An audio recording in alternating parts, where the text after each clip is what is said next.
Hey guys, Titan Preparedness. Welcome back to the channel. Today's video we're going to be discussing my most recent 6-mile hiking bug out trip, whatever you want to call it, and going through some lessons that I learned on that trip and how I plan to make the next trip even better. So for those of y'all who haven't seen the video, back in January, it might have been posted in early February or late January, I did a 6-mile bug out trip on the Foothills Trail.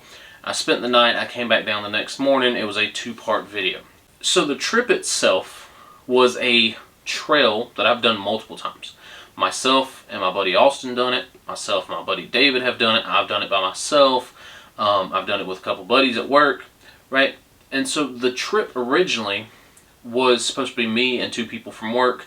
We were going to hike 10 miles on the Foothills Trail, part of the Palmetto Trail, part of the Foothills Trail, camp, come down the next day. The individuals that I worked with had some stuff come up, and like the plans kept changing. It was like, oh, we're all going to hike the 10 miles, then one guy's going to hike 6, and then one guy's going to meet us at the trail. And it ended up that both of those individuals couldn't make it. So instead I said, you know what, I've already got this weekend mapped out. I'm still going to go do it. That weekend they were calling for winter weather mix. Again, this is back in January, and they said there is the potential for something to come. Snow, sleet, ice, freezing rain, maybe just wet weather. Who knows? Something is coming to that area. We're just not sure what. I get up to the state park. I park my car. I look at the trail. It says, oh, you got to fill out this other pass. So I had to get back in my car, go find the front office, get new passes, go park. Yeah. So it pushed my starting time to like 2:30, 2:45. So I get on the trail, and instead of doing the full 10 miles and hiking straight up a mountain, I decided to start at the state park. And it's a nice, smooth-ish walk, and then you got like 2 big, large hills. So again, I started about 2:45. It went fine.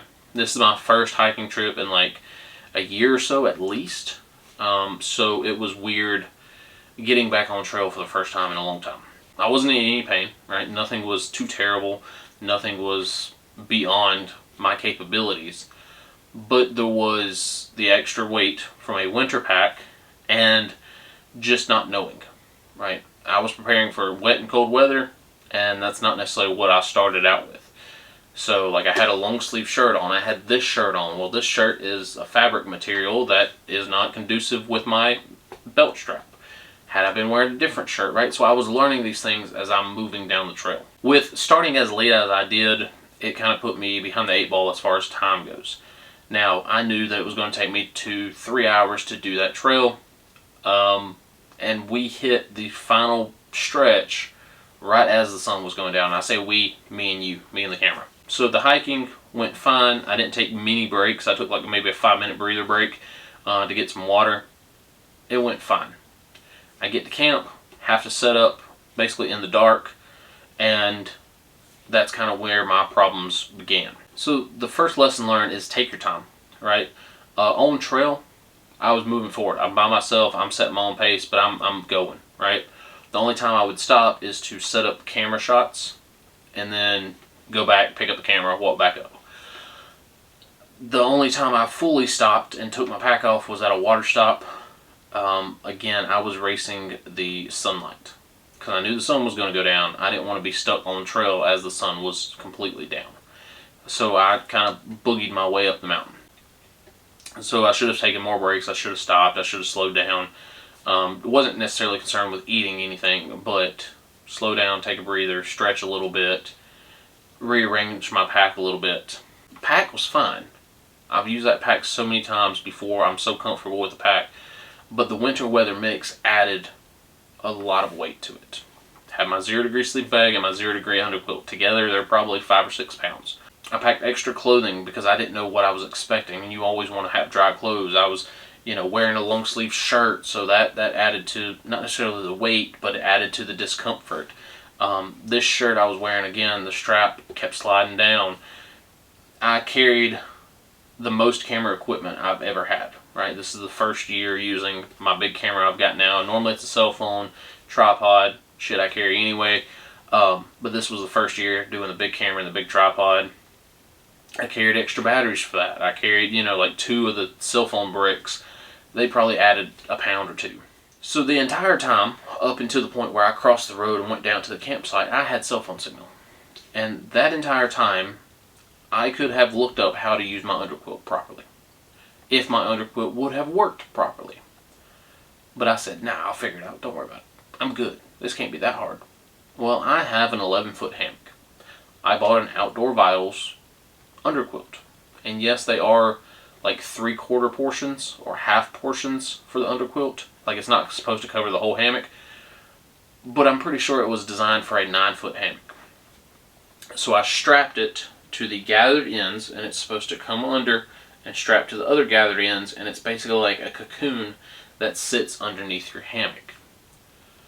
Well, because I didn't know how to properly secure it, and because I don't think it's properly sized for an 11-foot hammock, I had it strapped to the top end of my hammock, and I couldn't reach the bottom end, which meant that I couldn't strap it together, because I thought I was going to break the bungees.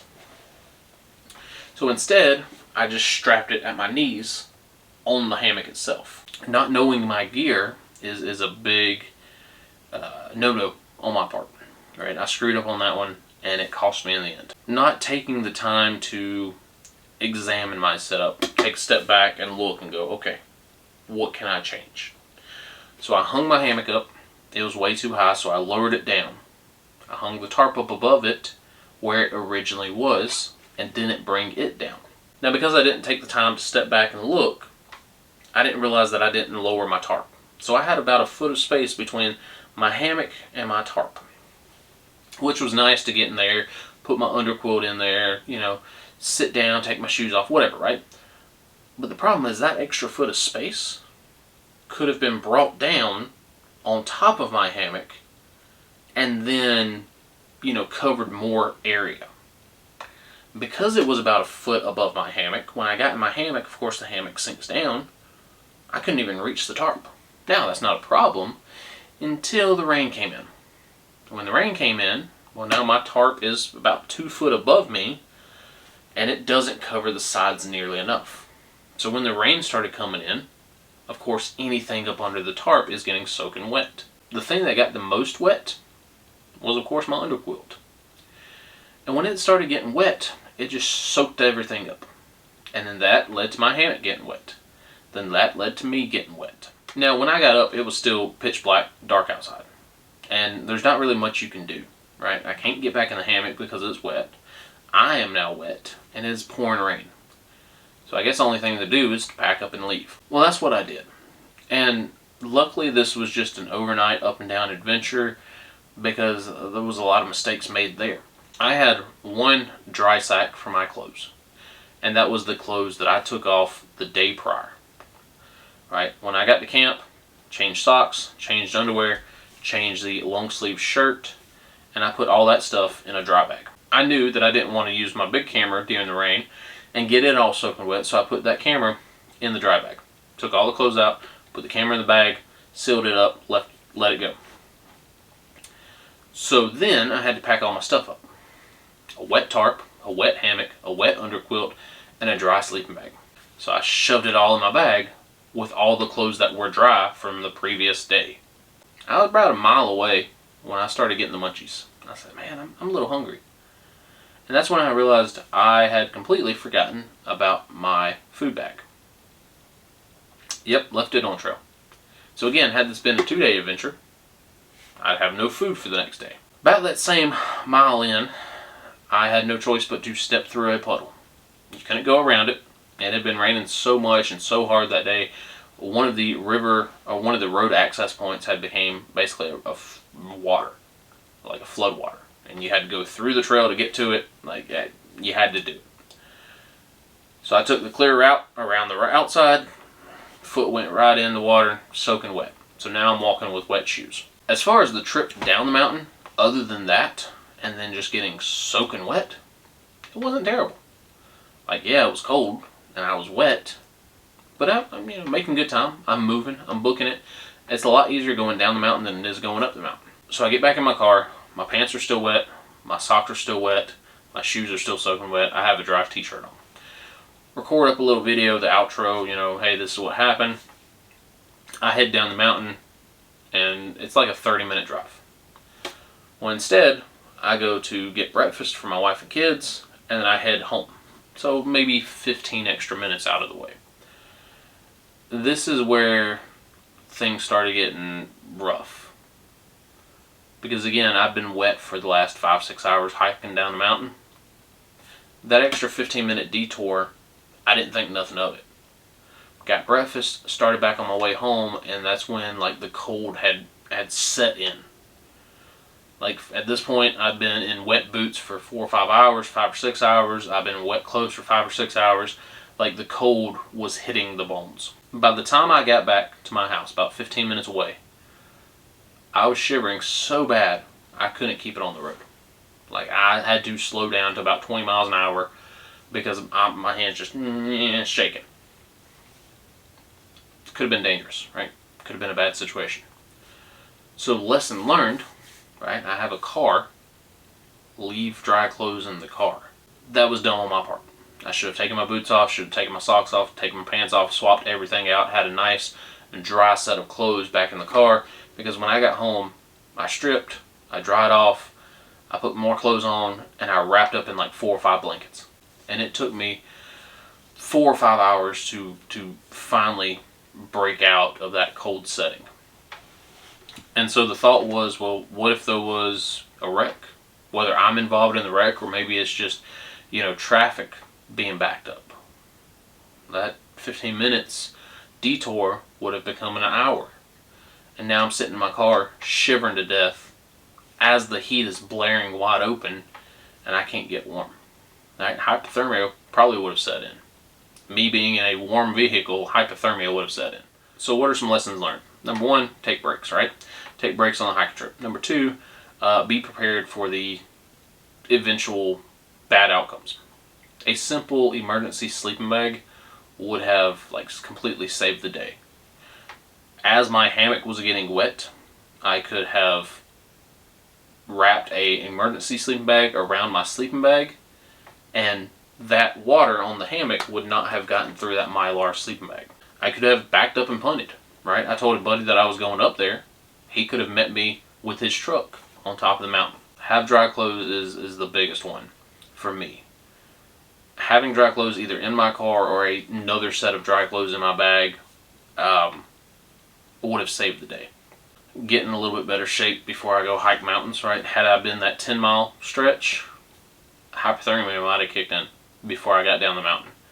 I'm glad it was only the 6-mile stretch. Check the weather, right? Eventually I need to realize when not to do things. Freezing cold temperatures, piss pouring rain, probably not the best time. But I still did it because I'm a dummy. Lots of people enjoyed watching me be stupid. But it was a fun trip. Lots of lessons and lots of planning needs to go into the next one. Not last minute planning. But again, maybe we'll do the same trail, me and a couple buddies. Might get Austin, might get David back involved in it. Might get some guys from work to do. But anyway, hope you guys enjoy.